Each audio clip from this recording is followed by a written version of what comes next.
What are the character traits that drive you to tackle so many causes at once? I would say there's two traits for me that I'm striving for here. The first, which comes relatively natural for me, is alacrity.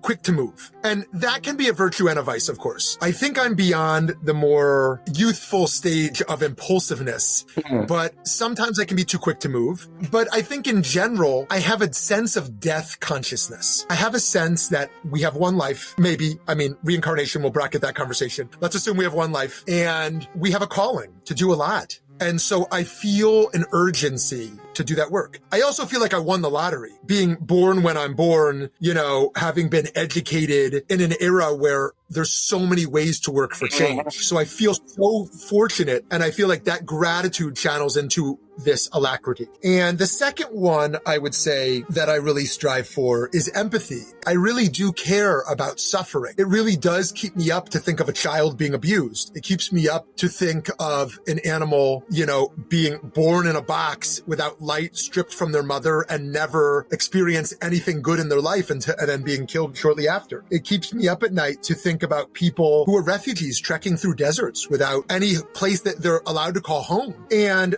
yet I don't feel paralyzed by the emotions of empathy. I feel like there's a little bit of an emotional aspect and a little bit of a cognitive aspect. And empathy is on the decline. They did a study at the University of Michigan a few decades ago, and then they revisited it. They said the capacity for empathy in America has dropped 40% over the last few decades. People are less capable of imagining what it's like to be someone other than themselves. And so I point to those two. And what I want to say here is that while I think we should work on all of the character traits, I do think we all have kind of innate predispositions, and we should build off those. Some of us are given certain character vices and certain character gifts. And I think we should harness those gifts in terms of our social change approach.